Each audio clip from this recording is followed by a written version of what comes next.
नमस्कार। गीता आईएएस में आप लोग का स्वागत है। हमेशा ही होता है। ठीक है।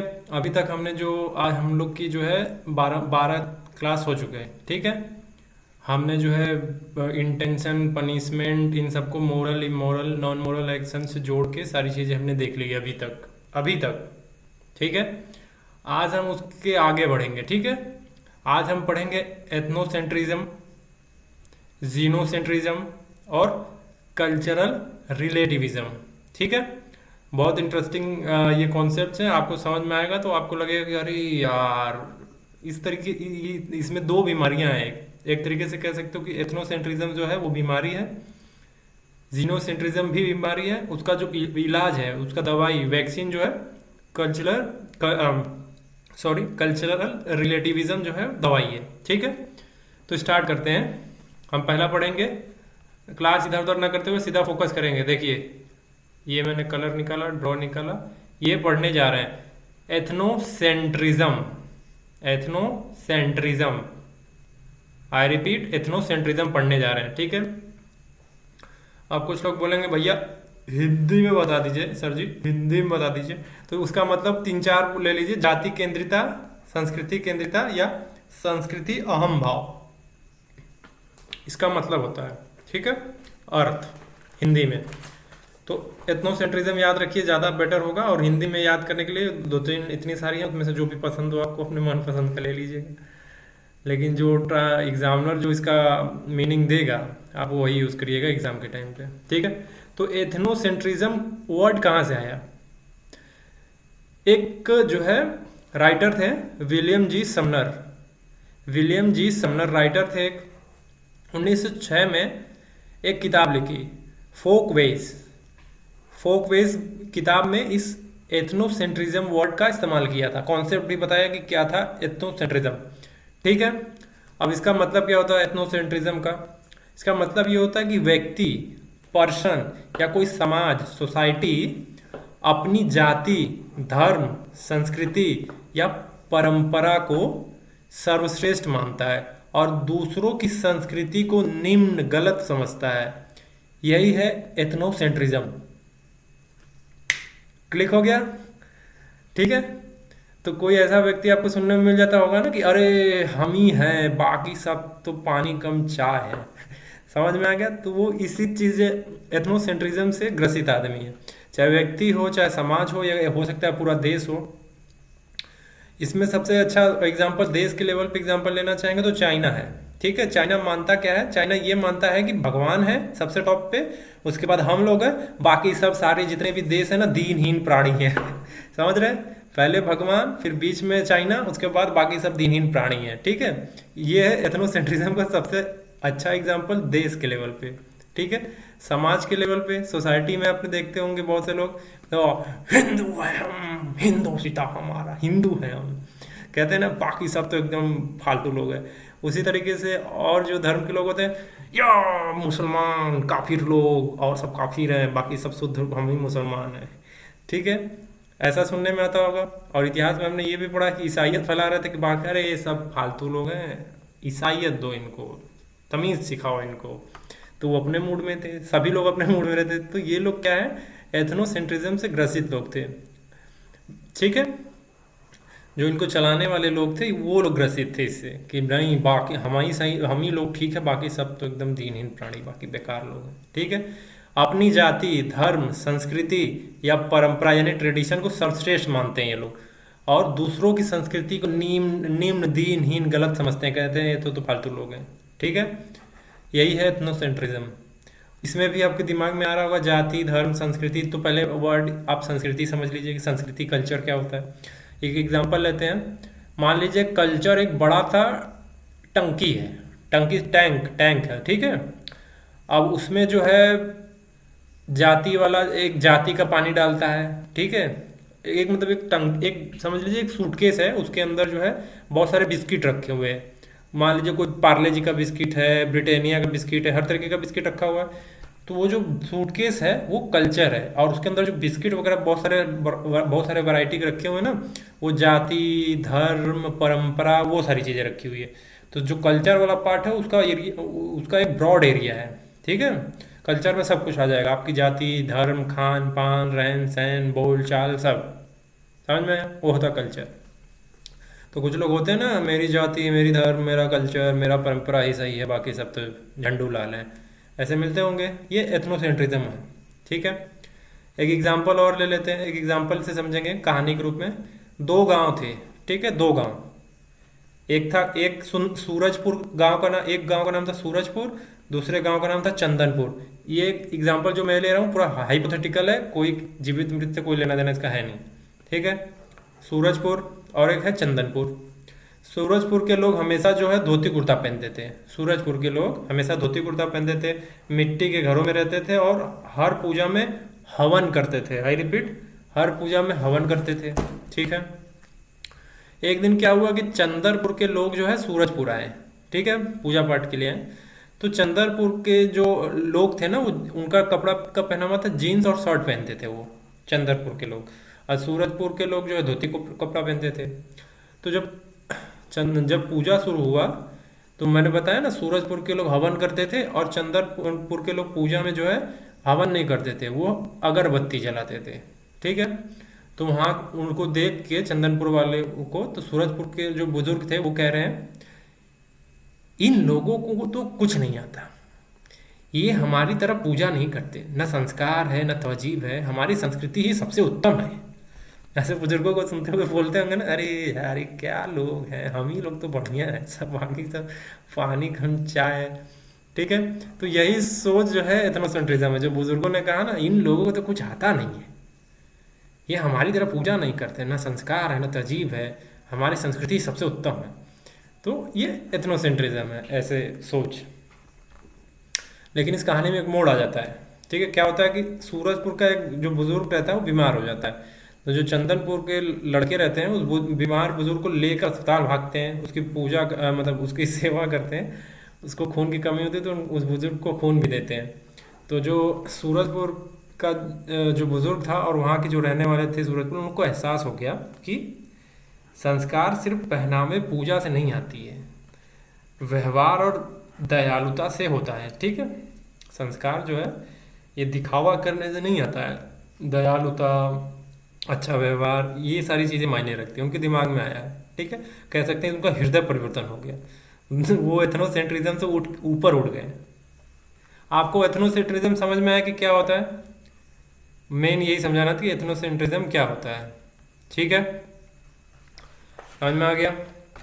अब हम पढ़ेंगे एथनोसेंट्रिज्म से क्या सीख मिलती है हमें। एथनोसेंट्रिज्म से होता क्या है कि सामाजिक भेदभाव बढ़ते हैं, अहंकार आता है और समाज में टकराव होता है लोगों के बीच। ठीक है, अगर हम एथनोसेंट्रिज्म से ऊपर उठ जाएं तो हमारा जो ओपन माइंडनेस है, कल्चरल रिलेटिविज्म जो है, जैसे गुण अगर हम में आ जाए तो समाज, सोसाइटी समावेशी बनता है, हमारी खुद की पर्सनैलिटी समावेशी हो जाती है, इंक्लूसिव हो जाती है, लोगों से प्रेम मिलन वाला व्यवहार हमारा बन जाता है। ठीक है, तो अभी कल्चरल रिलेटिविज्म वर्ड मैंने यूज़ कर लिया, तो इसको बताएंगे इसको लास्ट में, क्योंकि ये वैक्सीन है। ये सब दो जो वर्ड बता रहा था ना अभी, एथनोसेंट्रिज्म वो बीमारी है, समाज में, देश में, खुद के अंदर से ऊपर उठने में बड़ी शक्ति लगती है। जब आप एक बार ऊपर उठ जाते हो तो फिर वाह क्या बात है वाली बात आ जाती है। दूसरा है, अब हम दूसरा पढ़ने जा रहे हैं। एथनोसेंट्रिज्म हो गया, ये सारे एग्जाम्पल इसमें नोट्स में है, ये पढ़ने जा रहे हैं जीनोसेंट्रिज्म। आई रिपीट, जीनोसेंट्रिज्म, ये पढ़ेंगे। अब हम इतना गोला बना दिया ना, ये पढ़ने जा रहे हैं। जीनोसेंट्रिज्म का शब्द जो है डोनाल्ड पी केंट और रॉबर्ट क्लीलैंड ने 1954 में पेश किया था। ये जो दो व्यक्ति थे, डोनाल्ड पी केंट, डोनाल्ड से डोनाल्ड ट्रम्प मत याद कर लेना, उसे याद कर सकते हो, डोनाल्ड पी केंट और रॉबर्ट जी क्लीलैंड। ठीक है, 1954 में पेश किया था। अब इन वर्ड्स को तोड़ते हैं, जैसे जीनोसेंट्रिज्म है ना, तो जीनो का मतलब क्या होता है? XENO का मतलब होता है विदेशी, और सेंट्रिज्म का मतलब होता है केंद्रित सोच, यानी विदेश केंद्रित सोच। भाव आप समझ में आ रहा होगा थोड़ा थोड़ा कि किस और इशारा जा रहा है। इसमें क्या है कि जब कोई व्यक्ति या समाज, सेम लोग, व्यक्ति या समाज ये मानने लगता है कि विदेशी चीजें, संस्कृति और वहाँ के लोग, विदेशी लोग, उनका पहनावा, भाषा और जीवन शैली अपनी चीजों से बेहतर है। उसे जीनोसेंट्रिज्म कहते हैं। समझ में आया? मान लीजिए भारत में कोई एक्स वाई जेड लड़का या लड़की या थर्ड जेंडर है, ये सोचने लगे कि अपना सब तो फालतू चीज़ है, बाकी विदेशों में जो कुछ है सब बढ़िया है, सब बेहतर है, उन्हीं का सब अच्छा है, हमको जो भी प्रमाण लेना उन्हीं से लेना होगा, उन्हीं का सब बेहतर है। ऐसी सोच रखने वाले हैं, जो ऐसी सोच को ही जीनोसेंट्रिज्म कहते हैं। ठीक है, यही है जीनोसेंट्रिज्म। एथनोसेंट्रिज्म क्या था इससे पहले वाला? हम ही बढ़िया, बाकी सब तो बेकार है। ये उसका उल्टा है, हम लोग बेकार हैं, बाकी सब लोग, बाकी विदेशी लोगों का चीज जो है एकदम अच्छा है, यहाँ का तो सब खराब है। ये है जीनोसेंट्रिज्म। अब इसका हिंदी पूछ लेंगे तो इसमें बोल सकते हैं, इसका कोई हिंदी का जो अनुवाद है ना, एक नहीं है, बहुत सारे हैं, लेकिन अब कह सकते हैं कि पर संस्कृति मोह, बाहरी संस्कृति के प्रति मोहग्रस्त, ये जीनोसेंट्रिज्म का एग्जाम्पल वो बता रहे हैं अनुवाद। विदेश पूजक मानसिकता, पर आश्रित सांस्कृतिक सोच। अब आपको क्या करना है, ये सब नोट तो है ही, लेकिन जब एग्जाम में देखेंगे आप, अगर जीनोसेंट्रिज्म जैसे वर्ड आए और वहाँ पे जो हिंदी ट्रांसलेशन जो पेपर में हुआ होगा, आपको वही लिखना है। ठीक है, इसीलिए बार बार इंग्लिश के वर्ड्स पे जोर दिया जा रहा है, क्योंकि इंग्लिश के वर्ड पे फोकस करिए, क्योंकि यूपीएससी साहब साहब बोल चुका है कि अगर कुछ भी हिंदी इंग्लिश में लैग कर गया तो हम इंग्लिश को प्रेफर करेंगे, हिंदी को प्रेफर नहीं करेंगे, क्योंकि वो अनुवाद हुआ है, उसका मूल पेपर इंग्लिश में ही बना है। ठीक है, एग्जाम्पल, जीनोसेंट्रिज्म का एग्जाम्पल एक कहानी से शुरू करेंगे। राजू की शादी होने वाली है और उसमें विदेशी बर्तन आ रहे हैं। ठीक है, राजू की बहन की शादी है। ठीक है, राजू की शादी नहीं है, राजू की बहन की शादी है। माँ ने जो है मिट्टी के कुल्हड़ मंगवाए हैं और पानी पिलाने के लिए। गांव में होता ही, आप लोग देखते हो ना, गांव देहात में जब पानी पीते तो पुरवा कल्चर था, वहाँ पे पुरवा पीते थे, पुरवा में पानी पीते थे। याद होगा, मिट्टी का गोल गोल सा बना के, मिट्टी का गिलास, मिट्टी का पुरवा। तो माँ उनकी जो है, ये राजू की, मिट्टी का कुल्हड़ लाती हैं, कहते हैं कि बारातियों को पानी पिलाएंगे। ठीक है, तो गांव की परंपरा थी ये कि मिट्टी के कुल्हड़ से पानी देना सम्मान माना जाता था उसमें। ठीक है, तो राजू ने कुल्हड़ देखे, कुल्हड़ फिकवा दिए उठा के। राजू नई सोच का था, उसने कहा कि अरे माँ, अरे माँ, ये देसी कुल्हड़ मत रखना, ये मेहमान क्या कहेंगे, कोई स्टील या चाइना का गिलास ला दो, ये मिट्टी की चीज़ें अब पुरानी हो गई हैं। ठीक है, तो राजू क्या कर रहा है, अरे ये तो एकदम पुरानी आउटडेटेड चीज़ें हैं माँ, इसको फेंको, चाइना का लाओ, गिलास लाओ, शीशा गिलास लाओ, फोड़ दो बैठ जाए। ठीक है, तो उसमें पिए सब लोग पानी, मिट्टी गिलास में क्यों पीना है? तो माँ की आंखें एकदम भर गई, एकदम ऐसे, इतना एक बाल्टी भर गई थी, बस थोड़ा सा ही बाकी तक ही गिर जाएगा वो। ठीक है, एक माँ की आंखें भर गई और बोली, बेटा, मिट्टी के कुल्हड़ में तो सौंधापन होता है, मतलब ताजगी रहती है, वो किसी विदेशी चीज में नहीं, लेकिन तुम अपनी मिट्टी को भूल गए। माँ ने डायलॉग मार दिया। बेटा हैरान हो गया कि इतना अच्छा डायलॉग इसके पास कहाँ से आ गया, ये तो मेरा होना चाहिए था। ठीक है, तुमने अपनी मिट्टी से भरोसा खो दिया है बेटा। ठीक है, तो ये जो माँ बता रही है राजू को कि बेटा तुम अपनी मिट्टी को का भरोसा खो दिया है, तुम्हें विदेशियों पे ज़्यादा भरोसा हो गया है, यही है जीनोसेंट्रिज्म। ठीक है, पहले भी समझा दिया है जीनोसेंट्रिज्म क्या है, एकदम साफ साफ वर्ड्स में। ये एग्जाम्पल था, एक हाइपोथेटिकल एग्जाम्पल था। एक और एग्जाम्पल में भाषा को भी ले सकते हैं, जैसे कुछ होते हैं लोग मिले प्राणी, एकदम बौद्धिकता के चरम पे पहुंचे हुए, बस अब उसके ऊपर जाएंगे तो बस लेवल ही ऊपर हो जाएगा। क्या कहते हैं, अंग्रेजी सबसे ज्ञानियों की भाषा है, हिंदी तो एकदम लफंडरों की भाषा है, समझ रहे हैं, मूर्ख लोगों की भाषा है, ऐसा बोलते हुए सुनते होंगे लोगों को। जीनोसेंट्रिज्म से ग्रसित लोग हैं ये। ठीक है, उन्हें ये नहीं पता है कि भाषा केवल माध्यम बन रहा है और कुछ उसका कोई रोल है नहीं ज़्यादा। ठीक है, आप हिंदी में भी पेड़ को मतलब पेड़ अगर आपने देखते हैं, तो अगर कोई व्यक्ति बोलेगा tree tree, this is tree, तो वही बात आदमी हिंदी में बोलेगा वो पेड़ है, वो पेड़ है, इंडिकेट कर रहा है कि पेड़ को दिखाने की कोशिश कर रहे हैं लोग, बस माध्यम बन रहा है। ठीक है, वैसे ही कोई गुजराती में बोलेगा ओले मोन द पेड़ छो। ठीक है, मुझे गुजराती नहीं आती, लेकिन ठीक है, तो पेड़ को इंडिकेट किया जा रहा है, सब लोग मिलकर पेड़ को दिखा रहे हैं, तो भाषा अलग अलग तरीके से बोल रहे हैं, एक ही चीज़ को अलग अलग तरीके से बोले, बस माध्यम है। तो इस तरीके के लोग जब मिलें तो कि अंग्रेजी ही एकदम परम है, बाकी सब उल्टा भी हो सकता है इसका कि अरे हिंदी ही तो जबरदस्त है, बाकी अंग्रेजी तो एकदम अंग्रेजों की भाषा फालतू भाषा, फेंको उसको। ये भी जीनोसेंट्रिज्म हो जाएगा। ठीक है, ये भी जीनोसेंट्रिज्म हो जाएगा। अरे नहीं सॉरी, ये जो अगर हिंदी आप बोल देते हो ना कि हिंदी जो है अपनी है, तो वो एथनोसेंट्रिज्म में चला जाएगा कि हिंदी अपनी है, अपना ही बेकार है, मतलब अच्छा है, बाकी सब तो अंग्रेजों का भाषा, अंग्रेजी फालतू चीज़ है, ये एथनोसेंट्रिज्म में चला जाएगा। ठीक है, सॉरी मैं बोल बोल गया, ये एथनोसेंट्रिज्म में अगर रिवर्स करते हैं, जैसे हिंदी को बहुत ज़्यादा तारीफ करते हैं, दूसरों की भाषा को गाली दे रहे हैं, तो वो एथनोसेंट्रिज्म में चला जाएगा। ठीक है, पहनावा को ले लीजिए इसी तरह, कुछ लोग साड़ी धोती पहनते हैं तो लोग कहते हैं पिछड़ेपन की निशानी है, तो ओ शो ये तो नहीं, सूट बूट पहनिए या सूट बूट पहनिए, सूट बूट पहनिए। तो क्या मतलब है कि ये जो धोती कुर्ता अपना कल्चर है, तो अपने कल्चर को डोमिनेट कर रहे हैं और दूसरे के कल्चर को सही मान रहे हैं कि भाई इसके अलावा तो और कुछ है ही नहीं है।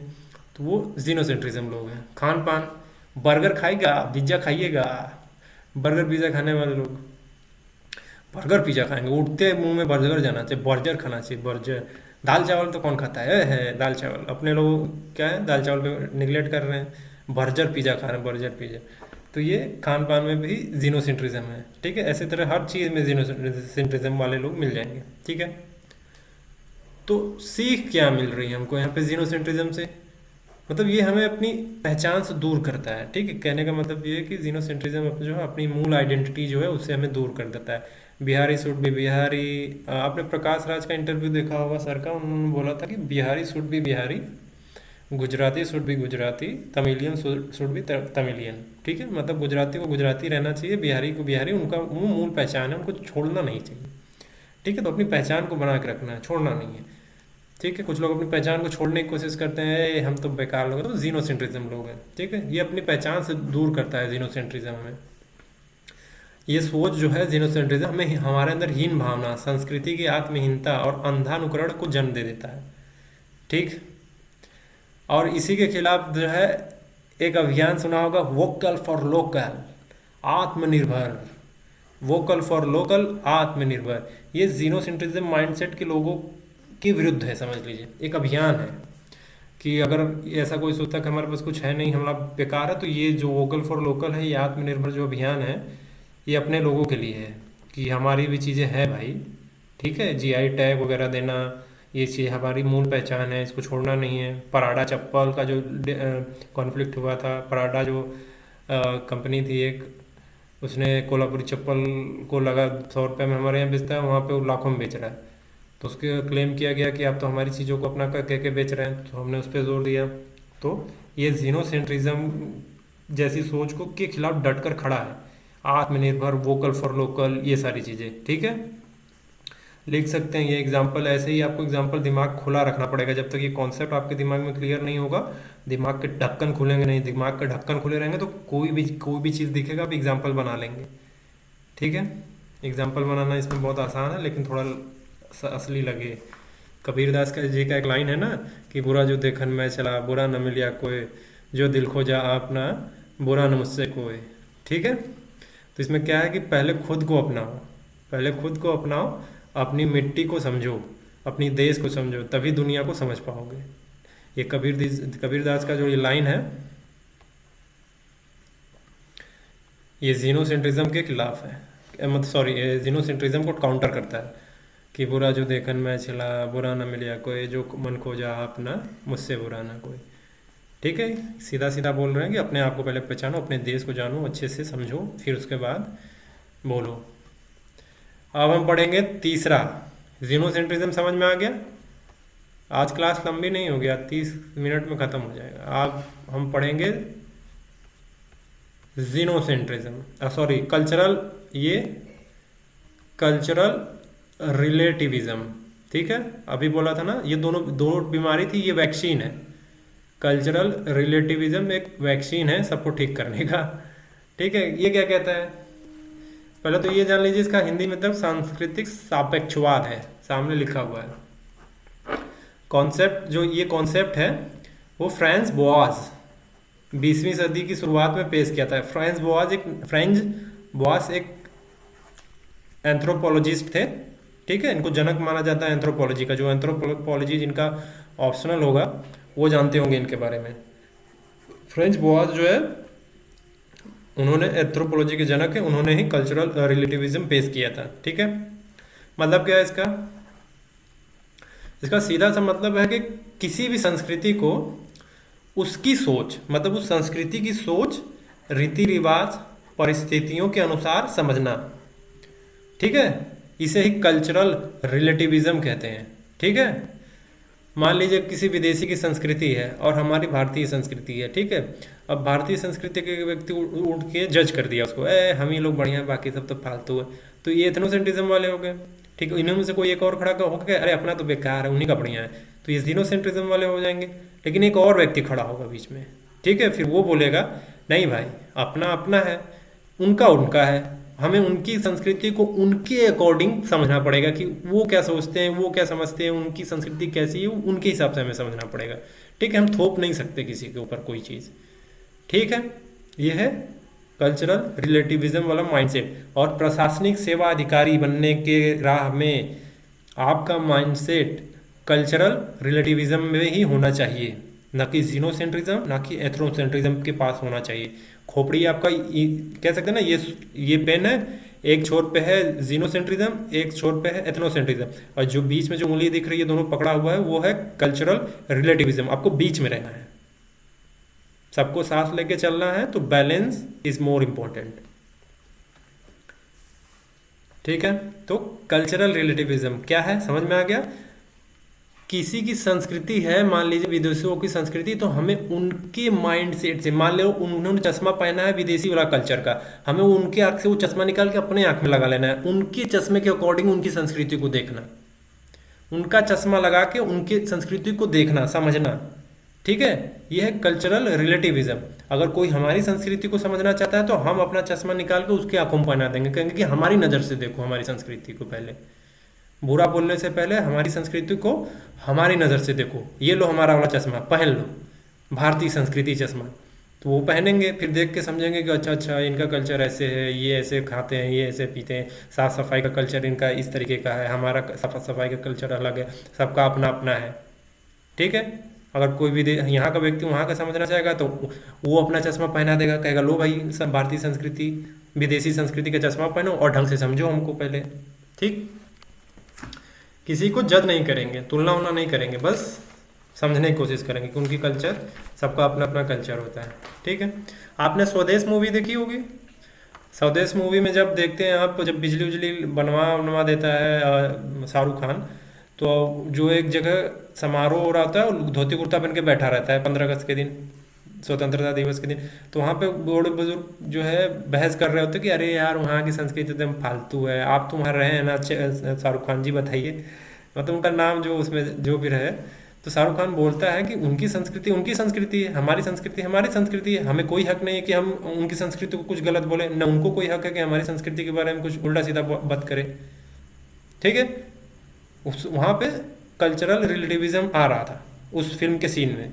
ठीक है, वो समझाने की कोशिश कर रहा था सबका अपना अपना है भाई, क्यों किसी को थोपने की कोशिश करते हो। इसका और हिंदी मीनिंग है कि संस्कृति संबंधी अपेक्षावाद, संस्कृति के संदर्भ में समझना। ठीक है, ये इसका और एक मीनिंग है।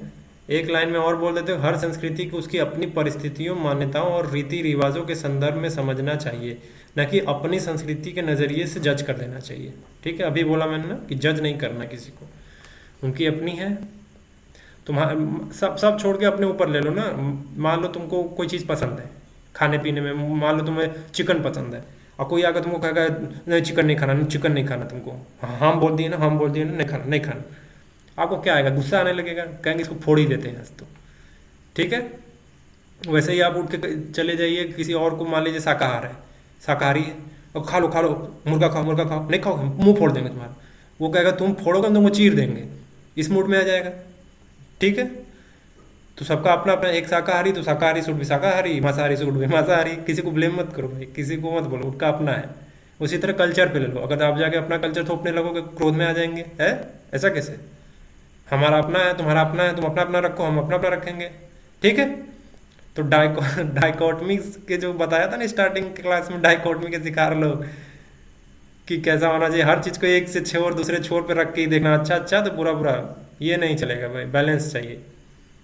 ठीक है, तो कल्चरल रिलेटिविज्म बैलेंस की बात करता है कि आप अपना रखो, हम अपना रखेंगे, आपका है तो हम आपके यहाँ आएंगे तो हम आपके कल्चर का सम्मान करेंगे, थोड़ा इन्वेस्ट भी करेंगे, घूमेंगे फिरेंगे, खाएंगे पिएंगे, वापस आ जाएंगे। जब आप हमारे यहाँ आएंगे तो आप भी कुछ ब्लेम व्लेम नहीं करेंगे, चुपचाप आइए, घूमिए फिरिए, खाइए पीजिए, और हमारे साथ थोड़ा सा डांस वांस करिए, हमारे कल्चर का गरबा करिए, UNESCO world heritage, world intangible world heritage site में शामिल भी है। ठीक है, समझ में आ गया होगा। लेकिन एक और एग्जांपल हम लेंगे ताकि बुद्धि एकदम खुल जाए।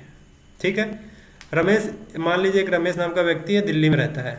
ठीक है, उसका बड़ा दिल्ली के जो है पॉल्यूशन झेलते झेलते उसका मूड बना कि अब चलते हैं यार, थोड़ा आसाम आसाम के गांव में घूमते हैं, जो है टीवी पे देखे थे कि बहुत बढ़िया बढ़िया पेड़ पौधा है, वहाँ चलते हैं।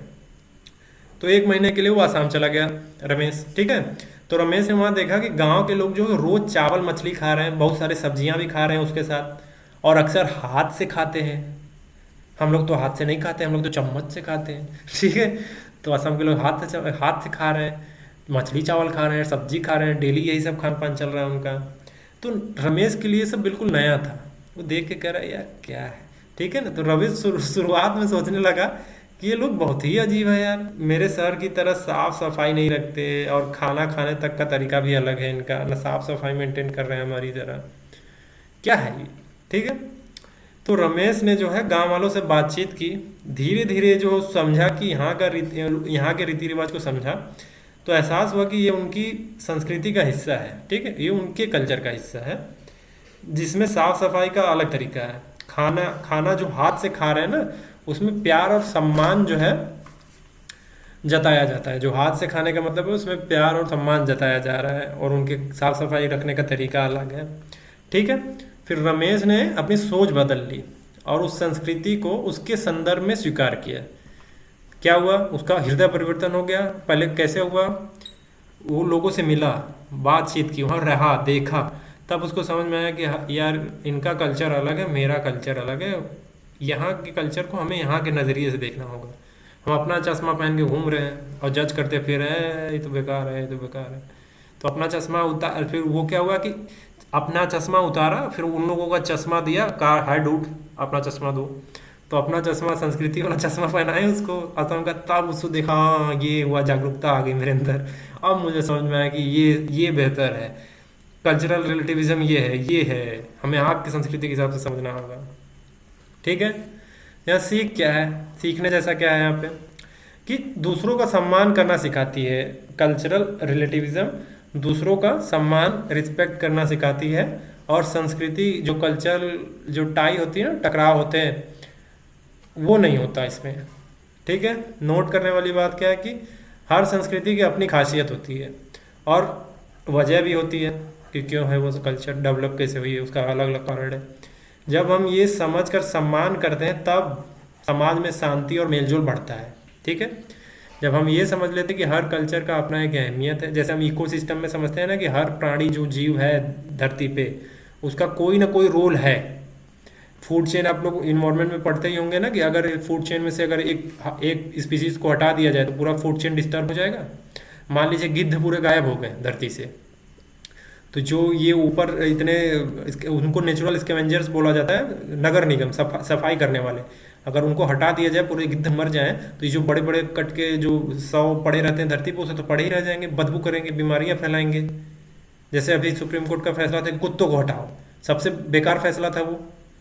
अगर कुत्तों को हटा देंगे तो बहुत सारी बीमारियां फैलेंगी, उसके उन चक्कर में चूहे जो भागते रहते हैं, जो चूहों को जो पॉपुलेशन मेंटेन करके रखते हैं ये कुत्ते, उसमें डिस्टर्बेंस होगा, चूहे बढ़ जाएंगे, रेबीज, बहुत सारे खतरे बढ़ जाएंगे उसको बीमारी होने का। ठीक है, तो अभी तक हमने क्या पढ़ा, एथनोसेंट्रिज्म, जीनोसेंट्रिज्म और कल्चरल रिलेटिविज्म। यही 3 चीजें मुख्य थी बताना हमको। ठीक है, और इनको जो है प्रशासनिक सेवा में इस्तेमाल करना है, अपने अंदर आत्मसात करना है। क्या पढ़ा था हमने, मूल्यों का आत्मसात करना।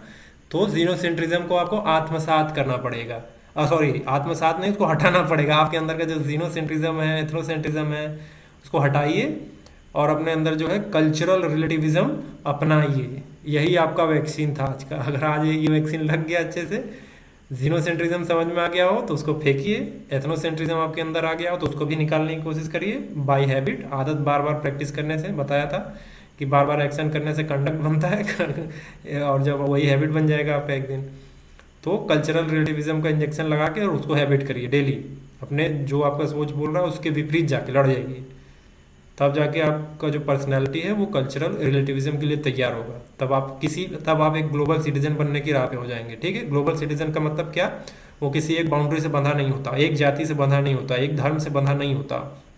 ठीक है, जब यूनिवर्सल सिटीजनशिप का कॉन्सेप्ट आएगा, जब मान लीजिए चंद्रमा पे भी घर बनने लग जाए, मंगल ग्रह पे भी घर बनने लग जाए, तो हम यूनिवर्सल सिटीजनशिप की बात करेंगे। अभी ग्लोबल सिटीजनशिप पे रहते हैं। ठीक है, तो thanks for watching Geeta IAS, और आपको पीडीएफ जो है डिस्क्रिप्शन में मिल जाएगा, मेरा व्हाट्सएप नंबर भी है, जो जानकारी चाहिए मिल जाएगी। धन्यवाद।